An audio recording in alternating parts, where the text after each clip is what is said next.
4 al 7, versículos previos, 4 al 7, previos al versículo que vamos a tratar hoy, los versículos 4 al 7, el apóstol Pablo nos muestra la inmensidad de la misericordia de Dios.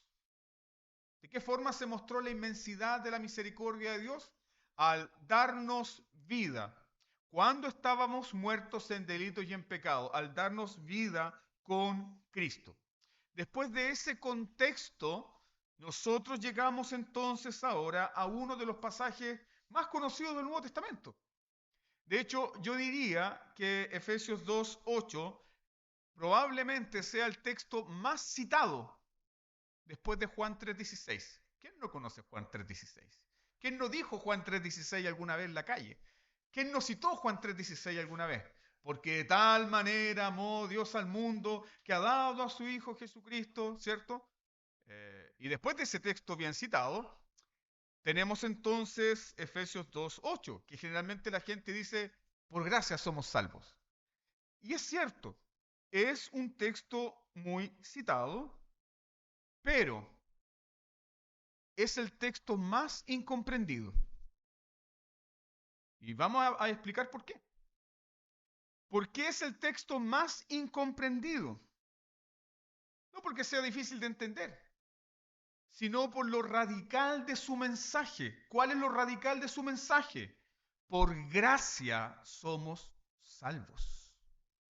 Y naturalmente el ser humano se resiste a la gracia de Dios. ¿Por qué el ser humano se resiste a la gracia de Dios? Porque todo ser humano se cree bueno. Era tan buena persona. ¿Ha ido usted a un funeral? Como bien dice el dicho, no hay finado malo. Todo bueno, todo buena persona, excelente persona. Y esa es la razón por la cual este versículo es incomprendido, por lo radical de su mensaje.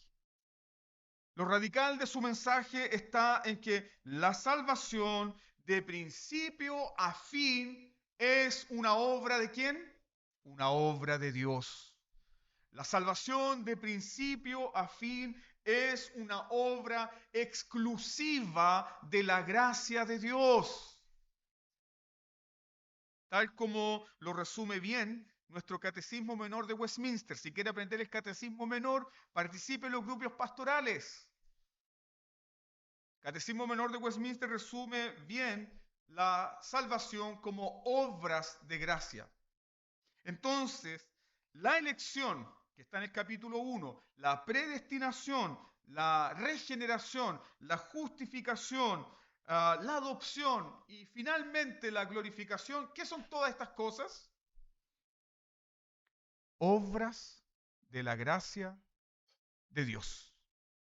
Obras de la gracia de Dios. Obras de la gracia de Dios. Por la gracia de Dios somos salvos. Por la gracia de Dios fuimos escogidos. Por la gracia de Dios fuimos atraídos al Señor. Por la gracia de Dios fuimos perdonados. ¿Por qué entramos al Evangelio? Por la gracia de Dios. ¿Por qué perseveramos en el Evangelio? Por la gracia de Dios. Y finalmente, el destino de todo creyente, ¿cuál será? Si usted ve su Biblia, Efesios 1:6 dice que el destino nuestro será para la alabanza de la gloria de su gracia, con la cual nos hizo aceptos en el amado.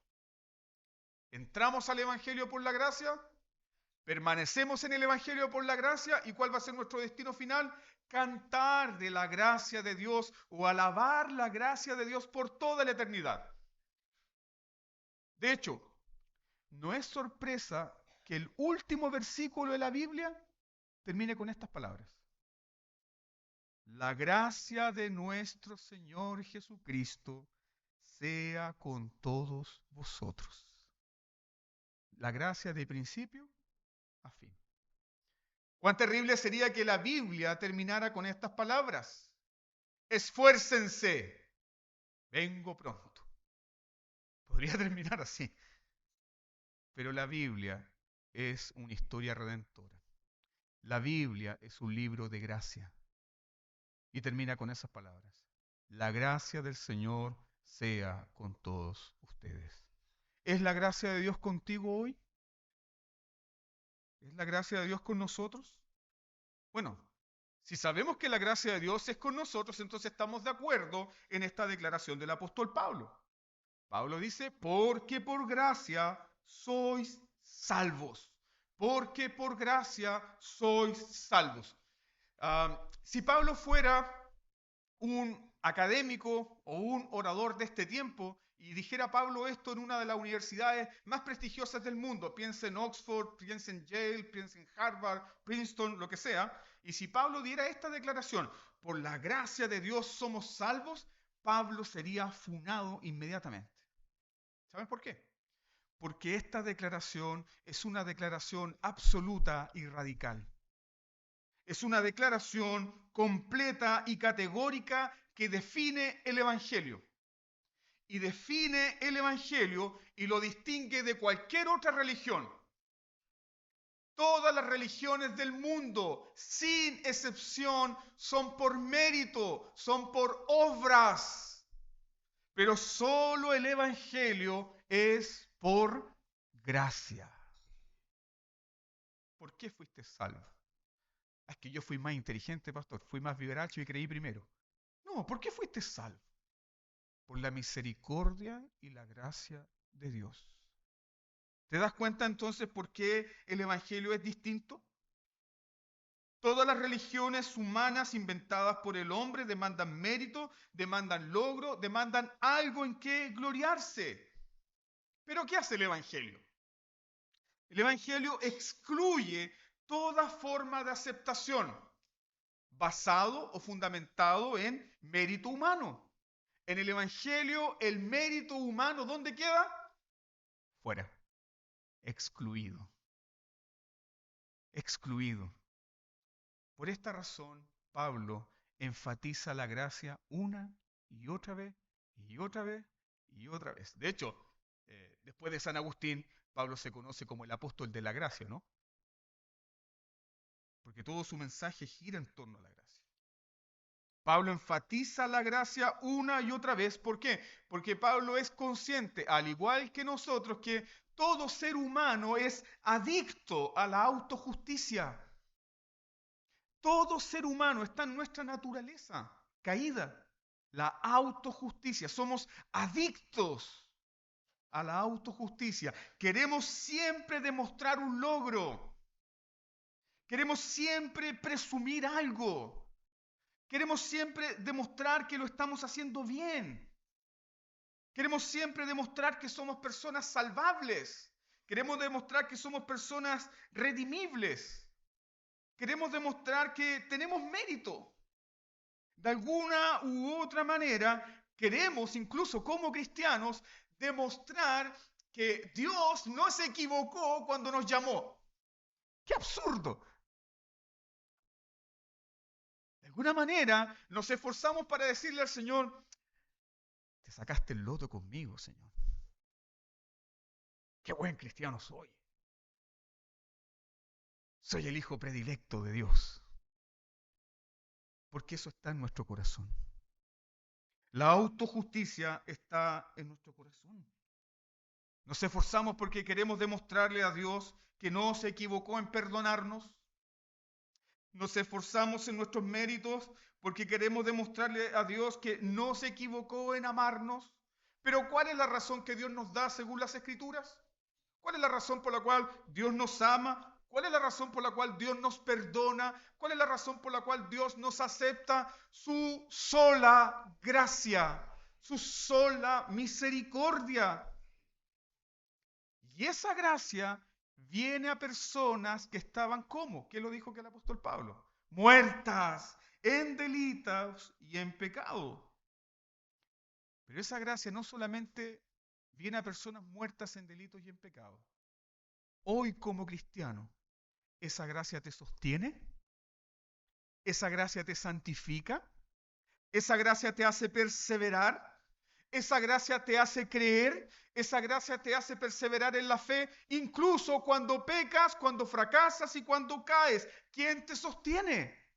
La gracia de Dios. Esa es la razón por la cual el apóstol Pablo enfatiza la gracia una y otra vez. Pero aquí tenemos un punto en particular que es necesario meditar juntos. ¿Por qué esto no nos quebranta? ¿Por qué esto no nos quebranta? ¿Por qué esto no nos asombra? ¿Por qué esto no nos hace sentirnos abrumados? ¿Por qué no nos quebranta esto, la idea de la gracia? Una gracia que se nos da así, que desborda en nuestras vidas, bondad y amor de Dios. ¿Por qué no somos quebrantados por la gracia? Principalmente porque aún tenemos corazones orgullosos. ¿Sí? Incluso después de la conversión, tenemos corazones orgullosos. ¿Cuántos hoy día por la mañana, mientras se miraban al espejo, dijeron, qué buen cristiano, ¿ah? Qué buen cristiano? Sí, hermanos. Aún después de la conversión, nosotros buscamos algo en que gloriarnos. Esa es nuestra naturaleza. Buscamos algo en que gloriarnos. Es más, medimos nuestro valor delante de Dios por nuestro desempeño. Mi semana estuvo bien, mi semana estuvo parejita, busqué al Señor, hice todos los devocionales, memoricé los versículos bíblicos que me tocaban.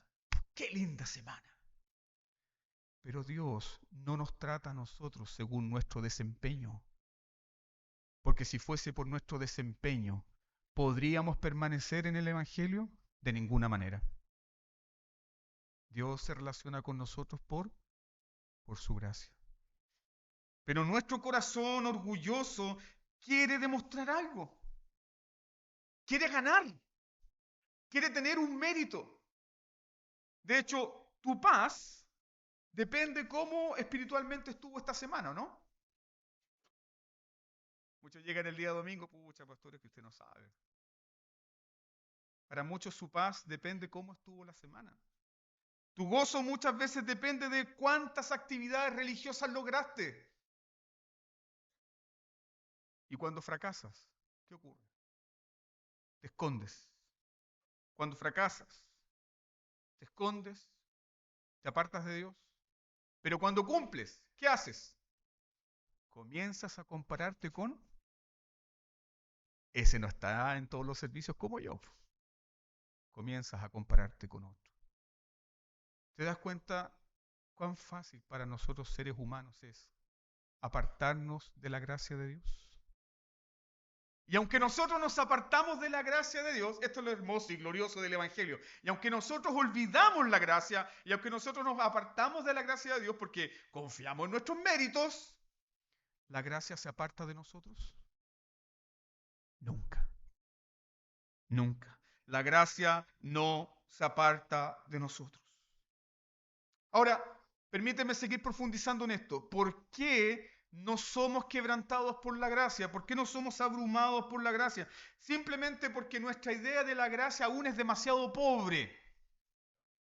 Es demasiado pobre nuestro entendimiento de la gracia. Pensamos que la gracia es un complemento a aquellas cosas que nosotros no podemos cumplir. Entonces nuestra idea de la gracia es esta. Yo pongo el 1% y Dios coloca ¿cuánto? El 99%. Pero la Biblia dice que Dios lo ha hecho todo. Y nosotros recibimos solamente gracia sobre gracia sobre gracia.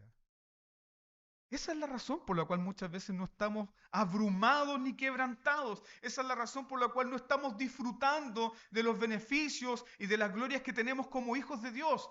Porque nuestro entendimiento de la gracia es demasiado pobre.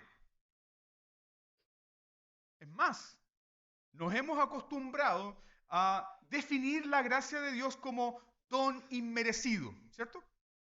Le preguntan a cualquier cristiano bíblico, ¿qué es la gracia? Y el cristiano dice, es un don inmerecido.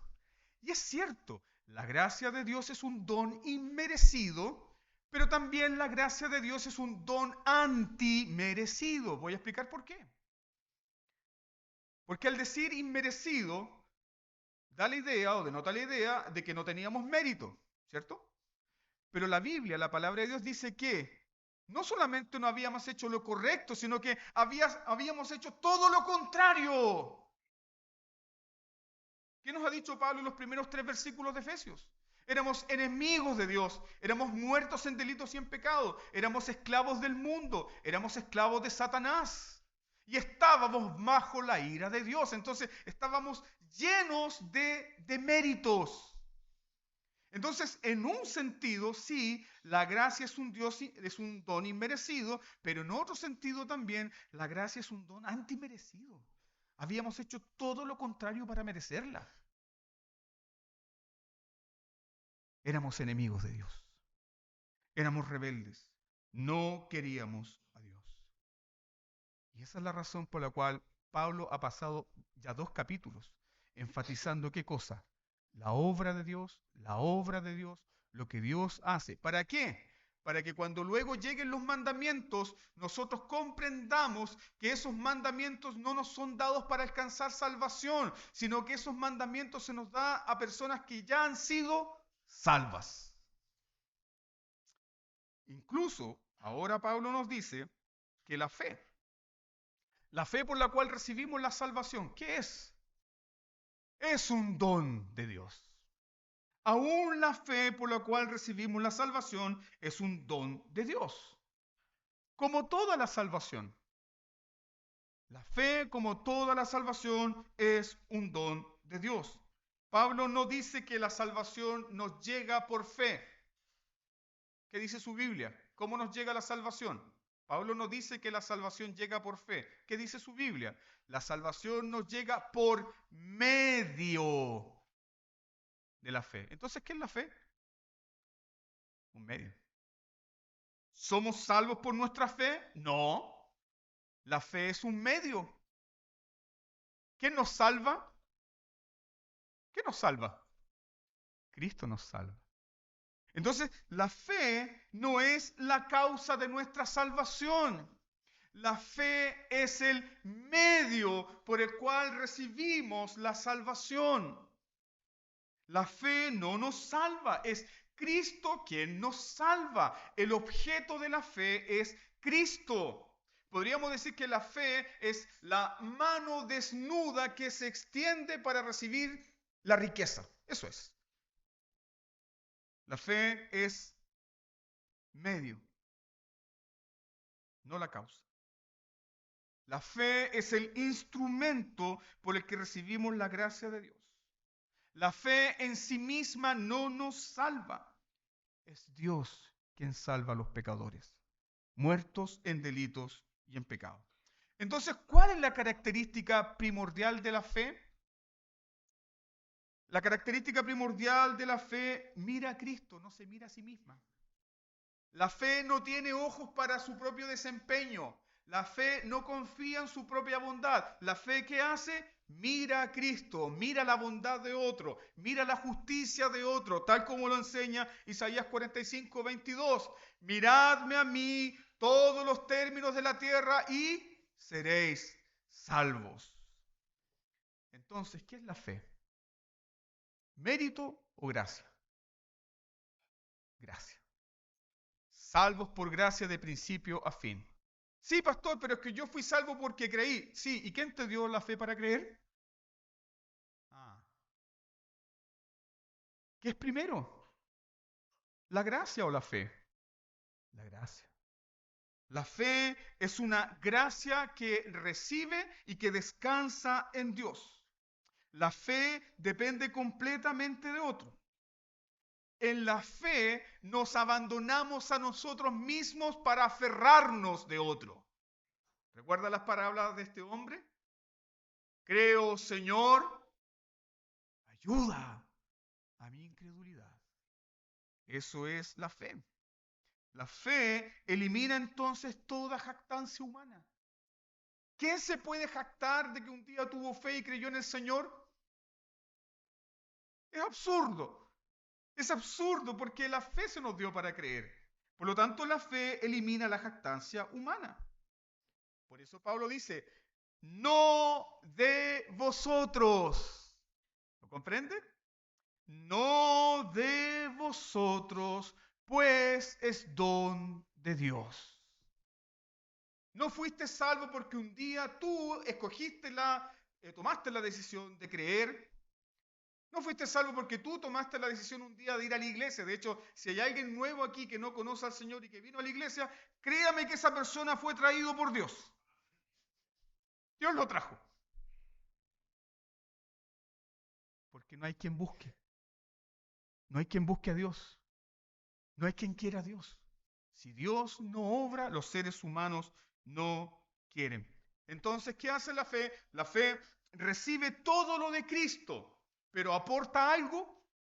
Nada. La fe es receptora y la fe jamás será contribuyente. Esa es la razón por la cual Pablo continúa diciendo lo siguiente: no por obras, para que nadie se gloríe. Porque por gracia sois salvos por medio de la fe, y esto no es de ustedes, sino que esto es don de Dios, no por obras, para que nadie se gloríe. Y al decir esto Pablo, no por obras, para que nadie se gloríe, el Evangelio es especialista en destruir ¿qué cosa? Méritos. Hermanos, si por eso nosotros naturalmente resistimos al Evangelio. Porque el Evangelio nos pone a todos nosotros de rodillas. El Evangelio nos quita los méritos. Te glorías en tu buena educación, no sirve. Te glorías en la buena crianza de tu familia, no sirve. Te glorías en la buena educación de tus hijos, no sirve. Te glorías en el testimonio de tus padres, no sirve. No por obras, para que nadie se gloríe. Pero pastor, ¿cómo dice eso? Si yo era tan buena persona, sí. Yo estoy seguro que cuando Dios me llamó, algo tengo que haber añadido. Yo siempre me guardé como joven, yo siempre me guardé como señorita, yo nunca tuve un desliz. No por obras, para que nadie se gloríe. Yo nunca conocí el mundo, yo me crié en un hogar cristiano. No supe lo que era el mundo hasta que conocí a mi marido. ¿Viste?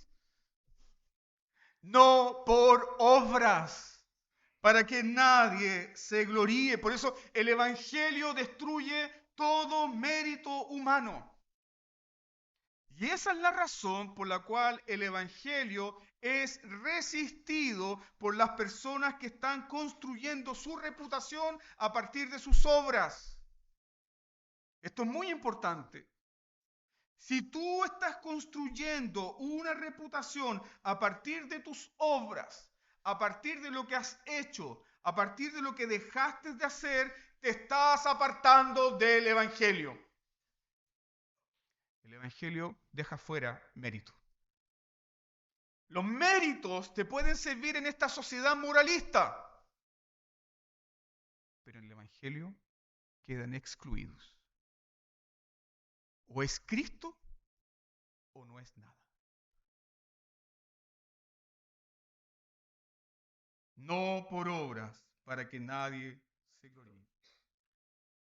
Entonces, ¿cómo recibimos esta salvación tan grande? ¿Y por qué nos gloriamos en esta salvación tan grande? Porque el Evangelio nos despoja a todos. El Evangelio nos desnuda.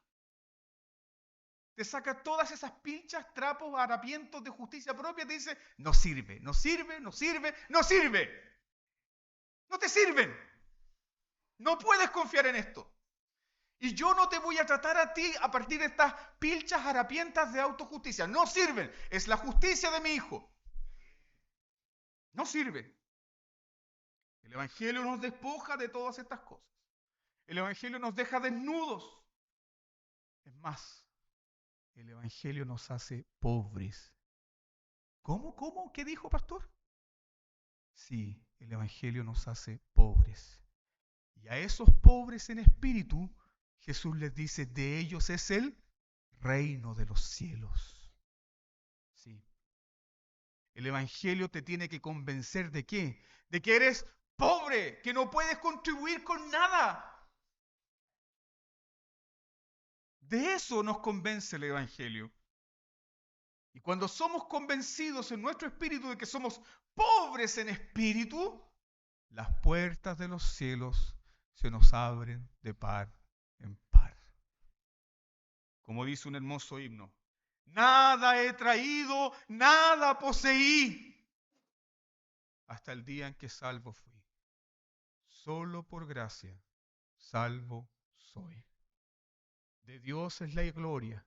Esa es mi historia. ¿Es tu historia esa? ¿Es tu historia? Tú puedes decir, de Dios es la gloria. Él me dio la educación, Él me dio mi familia, Él me dio todo lo que tengo. De Él es la gloria. De Él es la gloria. Entonces, hermano amado, la misma gracia que te salvó cuando eras joven, esa misma gracia te está sosteniendo hoy. Y esa misma gracia te seguirá sosteniendo hasta que te seas llevado a los brazos del Señor. Por esa razón, no es por obra para que nadie se gloríe. No importa cuántos años conozcas el Evangelio. No importa cuánto tiempo has servido a Dios. Yo he servido 50 años al Señor. No importa, no es por obra para que nadie se gloríe. No importa cuántos ministerios has desempeñado. He sido pastor, he sido profesor de seminario, he sido esto y esto otro. No es por obras para que nadie se gloríe. No importa cuántas victorias has tenido contra el pecado. No importa cuánto conocimiento teológico tú has logrado. No importa cuán piadosa se vea tu vida o la vida de tu familia. No importa cuántas lágrimas has derramado por tus derrotas por el pecado. No es por obras para que nadie se gloríe. Entonces, si no es por obra, si no es por algo que nosotros estamos haciendo, ¿por qué es? Por gracia. Por gracia somos salvos. Por gracia estamos siendo salvos hoy y por gracia seremos salvos. Todo se lo debemos ¿a qué? A la gracia de Dios. Pero cuando no comprendes la gracia, tú dices lo siguiente: mi vida está bien porque estoy sirviendo a Dios. Yo te pregunto lo siguiente: ¿qué va a pasar el día cuando por alguna dificultad física tú no puedas estar activo en los servicios de una iglesia? ¿Se acabó la gracia para ti? No. La vida del cristiano no termina en una camilla de hospital. La vida del cristiano no termina en una cama. Ni tampoco la vida del cristiano termina encerrado en una cárcel. Piensa en eso. El hombre que está escribiendo esto estaba encerrado en una cárcel. Ya no podía visitar a sus hermanos, ya no podía predicar en los púlpitos de las iglesias, estaba encerrado. ¿Terminó la vida del apóstol Pablo? No, no terminó, porque la gracia lo salvó, porque la gracia lo sustentó. Y él mismo dice, por la gracia de Dios soy lo que soy. Siempre, hermano mío, será la gracia de Dios. Nunca tus méritos, nunca tu moralidad, nunca lo que tú hiciste o dejaste de hacer. Siempre será la gracia de Dios. Entonces, si esta es la forma en cómo opera la gracia, ¿cómo debemos relacionarnos con la gracia? Primero, debemos aprender a renunciar a cualquier tipo de mérito. Y segundo, debemos comenzar a depender de la gracia de Dios. ¿Confías en que eres un buen padre? No hagas de eso un anticristo. ¿Confías en que eres un buen esposo? No hagas de eso un anticristo. ¿Quieres lucir el mérito de tus logros académicos o laborales? No hagas de eso un anticristo, porque todo eso va a ser derribado. Dios es celoso de su gracia. Fuiste salvo por gracia y eres sostenido por la gracia de Dios. Sí, debes ser agradecido por todas estas cosas. Debes alabar a Dios, debes cuidar de ellas, pero no puedes hacer un Cristo de ellas. Nunca. Es la gracia del Señor la que nos sostiene. Si la gracia de Dios es la que nos sostiene, no podemos entonces relacionarnos con Dios por medio de obras. Ni antes de ser salvos, ni después. Pero muchas veces nuestro corazón nos juega el engaño, ¿no? Estoy haciendo cosas buenas para Dios. Dios me ama. Ahora sí que Dios está contento conmigo. Ahora sí que Dios me va a bendecir. Pero ¿cuántas veces la bendición de Dios llegó a nosotros cuando no habíamos hecho nada? ¿Por qué? Porque no es por obras, es por gracia. No podemos relacionarnos con Dios por medio de nuestras obras, ni antes, ni después de ser salvos, ni nunca. Y Pablo da el siguiente argumento, y yo quiero que lo recuerde siempre. Pablo dice, porque somos hechura suya. ¿Quién te hizo? Dios. Naturalmente Dios te formó en el vientre de tu madre, ¿no? Eso dice el Salmo 139. Mi embrión vieron tus ojos. Tú me tejiste en el vientre de mi madre. ¿Sí? Eso naturalmente, Dios te tejió en el vientre de tu madre. No me pregunte explicar eso, hermano. No tiene explicación. Pero luego, espiritualmente, ¿quién te creó? Dios. Pablo dice, porque somos hechura suya. ¿Quién eres tú entonces hoy? ¿Quién eres tú domingo 28 de junio? ¿Quién eres tú? Soy hechura de Dios. Soy alguien hecho por Dios. Soy una obra de Dios. Yo no me formé a mí mismo. Fue Dios quien me formó. Soy hechura de Dios. Muchos cristianos al ignorar esto o al olvidar esto, ¿cómo viven? Viven desconsolados, viven tristes, viven amargados porque han olvidado lo que Dios ha hecho. Y viven pendientes de lo que ellos hacen. ¿Se da cuenta la diferencia? Muchos cristianos viven amargados, viven tristes, viven desconsolados. ¿Por qué? Porque han olvidado que son hechura de Dios. Pero están más pendientes de qué? De lo que ellos pueden hacer por Dios. Yo te pregunto, ¿Dios te llamó a ti porque tú podías hacer algo por Él? No, Él te llamó cuando estabas muerto, cuando no podías hacer nada. Entonces, ¿qué nos enseña el Evangelio? ¿Dónde necesitamos colocar nuestra atención? ¿Dónde necesitamos colocar nuestra fe? ¿Dónde necesitamos colocar nuestro foco de atención, nuestra visión? En lo que Dios está haciendo. En lo que Dios está haciendo. En lo que Dios ha hecho. Por eso Pablo, junto con decirnos que la salvación es por gracia, es por medio de la fe, ¿cierto? Y que no es por obra, Pablo nos dice que somos hechura de Dios. Satanás va a venir a ti y va a poner todos los tropiezos posibles para que tú olvides eso. Recuerde que Satanás es un mentiroso ¿desde cuándo? Desde el principio. Jesús dijo que Satanás es el padre de mentira. ¿Y cuáles son las mentiras que Satanás va a susurrar a tu mente, a tu corazón? La misma mentira que le dijo a Eva. ¿Con que Dios te dijo? ¿Así que Dios te dijo? ¿Así que Dios te dijo que eras una nueva mujer? ¿Así que Dios te dijo que eras nueva criatura? No, tú no eres nueva criatura.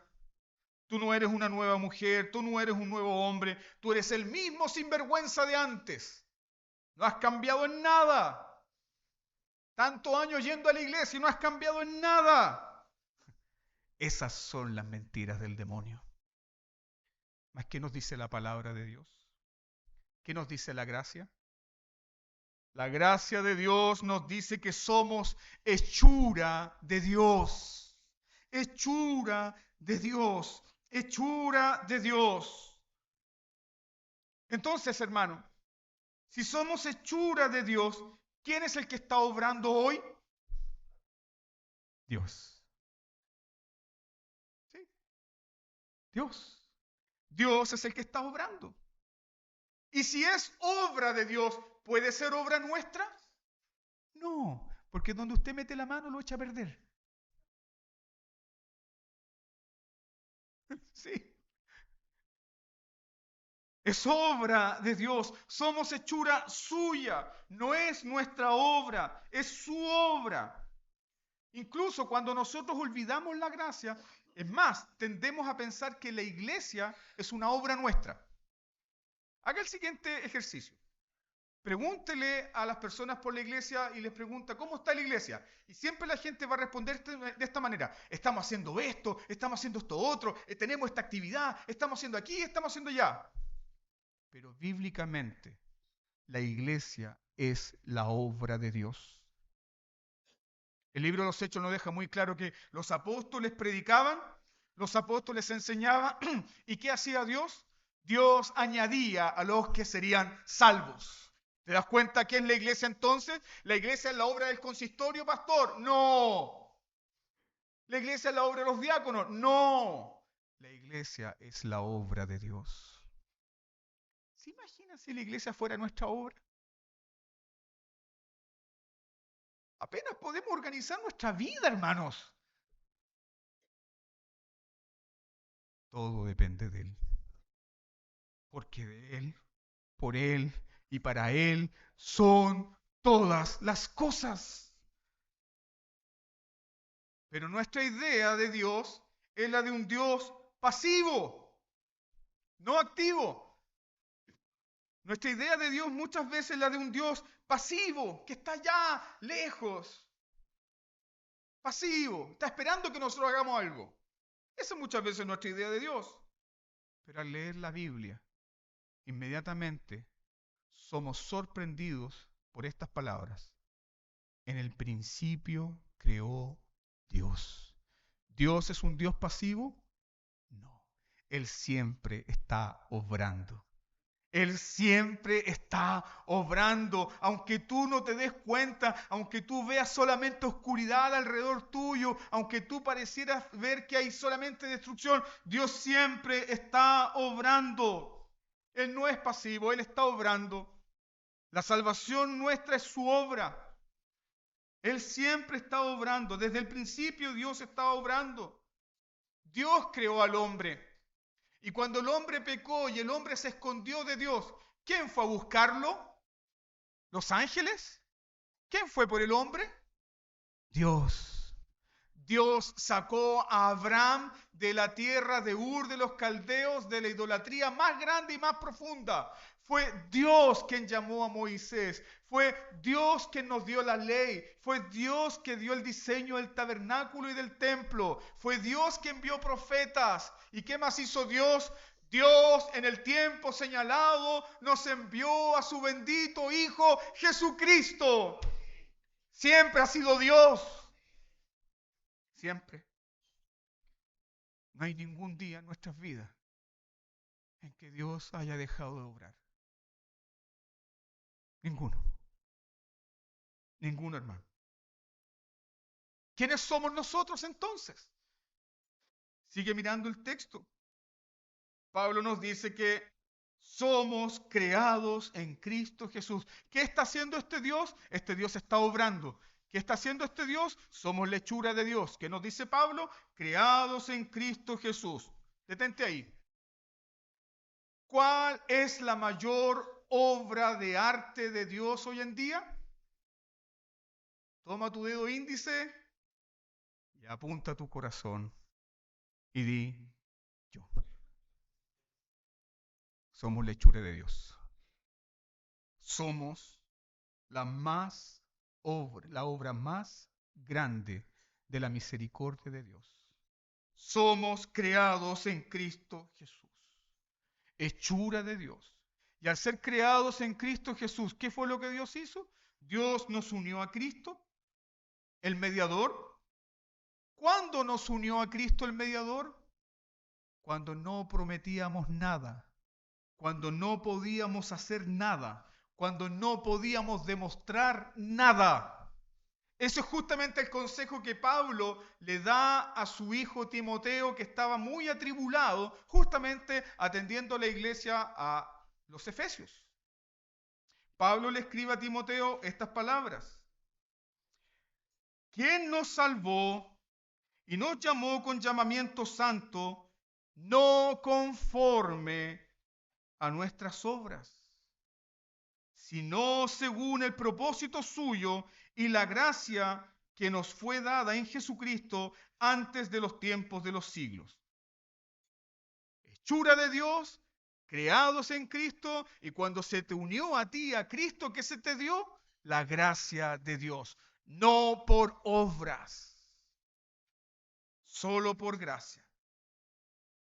Ah, pastor, entonces nuestras obras no importan. No. ¿Qué dice Pablo? Pablo en el versículo 10 dice que fuimos creados en Cristo Jesús para buenas obras. Yo estoy seguro que si les pregunto a ustedes, nómbrenme alguna de sus buenas obras este último año. Pueden argumentar varias buenas obras. Mire, pastor, yo hice esto. Mire, pastor, había un hermano que estaba en Pana y me llamó como a las 3 de la mañana y lo fue a buscar. Pueden mostrar varias buenas obras, pero todas esas buenas obras ya estaban destinadas, preparadas, ordenadas por Dios. Y tú hiciste solamente lo que Dios había ordenado, porque fuiste creado en Cristo Jesús, ¿para qué? Para buenas obras. ¿Recuerdan las palabras de Cristo a sus discípulos?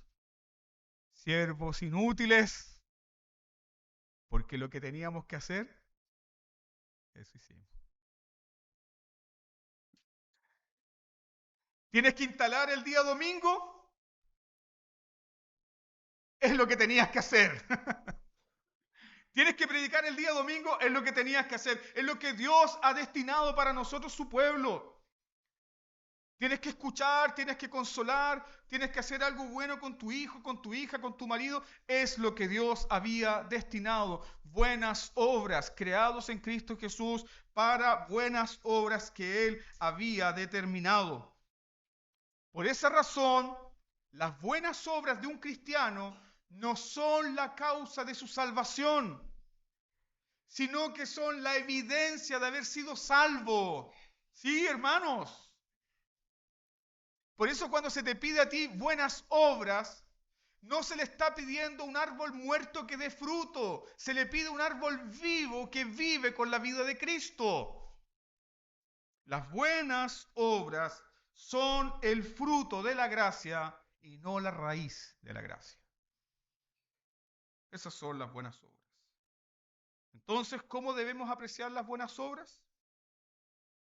Dios nos hace cristianos, Dios nos hizo en Cristo para que podamos hacer buenas obras, porque la fe sin obras está muerta. Muerta. Entonces, como cristiano, para saber si estoy en Cristo, ¿qué debería observar primero? ¿Mis obras o la gracia? ¿Comprendo la gracia? ¿Comprendo la gracia de Dios? ¿Comprendo que Dios se relaciona conmigo por pura gracia? ¿Comprendo que Él me da a mí primero para que yo le pueda dar a Él? Eso es lo que debiéramos atesorar siempre en nuestros corazones. Y eso es justamente lo que está haciendo el apóstol Pablo, poniendo el énfasis, el acento en la gracia. ¿Por qué? Porque la gracia produce buenas obras. Así como la naturaleza pecaminosa produce delitos y pecados, sigue la lógica, así como la naturaleza pecaminosa produce una vida de delitos y pecados, ¿qué produce la gracia? La gracia produce buenas obras. Había un santo en la iglesia antigua que se llamaba Santo Macario. Santo Macario.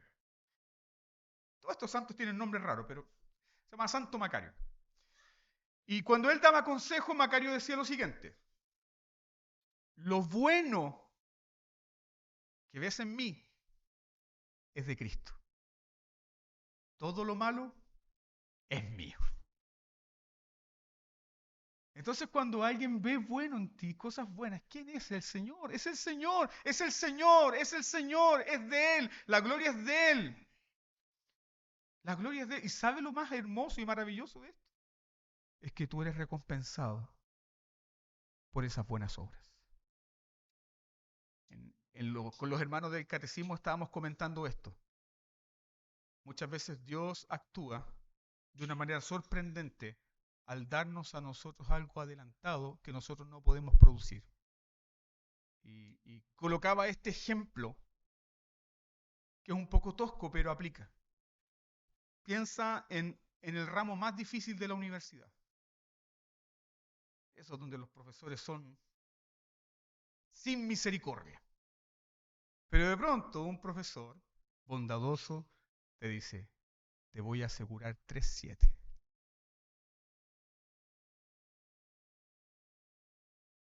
Bueno, Dios hizo algo mucho más glorioso. Nos dio todos los méritos de su Hijo Jesucristo por adelantado. Y lo que nosotros hacemos es solamente el reflejo de lo que ¿qué? De lo que hemos recibido. No por obras para que nadie se gloríe.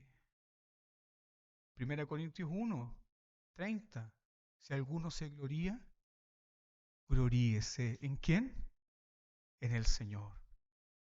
Yo era pobre, yo era miserable, yo era rebelde, pero ahora en Cristo soy nueva criatura, soy rico, soy hijo de Dios, soy adoptado, soy justo, soy santo, soy bendecido.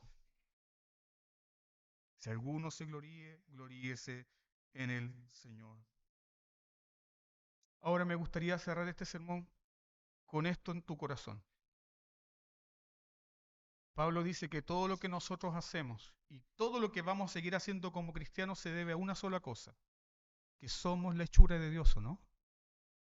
Sí. Si Dios comienza algo, ¿lo abandonará?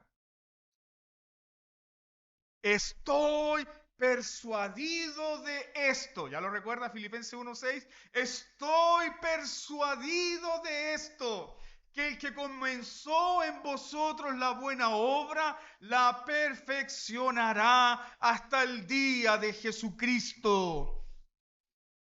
Somos salvos por la obra de Dios, no por nuestras obras. Somos salvos por la obra de Dios. Y Dios no descansará hasta cumplir su obra en ti. Dios no se tomará pausa, Dios no te desechará, Él seguirá formando la preciosa imagen de su Hijo Jesucristo en ti. Dios no se detendrá ni descansará hasta mostrarte precioso, completo y hermoso en Cristo. Por lo tanto, hermano amado, no pongas tu mirada en tus obras, en tus acciones, en tus fracasos. Mira una vez más la obra de Dios, porque eres hechura de Dios. ¿Quién es nuestro Dios? Él es el alfarero. Y nosotros simplemente somos barro en sus manos. ¿Cuántas veces cantaste eso? Soy barro nada más, Señor. Eres barro en sus manos. Pero Dios ama este barro y dio la sangre de su Hijo por este barro. ¿Crees que Dios entonces desechará la obra de sus manos? Nunca, jamás. No por obras, para que nadie se gloríe. Salvos por la gracia de Dios de principio a fin. ¿Qué lo necesita un pecador para ser salvo? La gracia. ¿Qué necesita el creyente para seguir siendo salvo? La gracia. ¿De qué vamos a cantar por toda la eternidad? Por la gracia de Dios. Te invito a inclinar tu rostro y con tu corazón agradecido, alaba al Señor por su gracia, porque en esa gracia eres firme. Alabemos al Señor.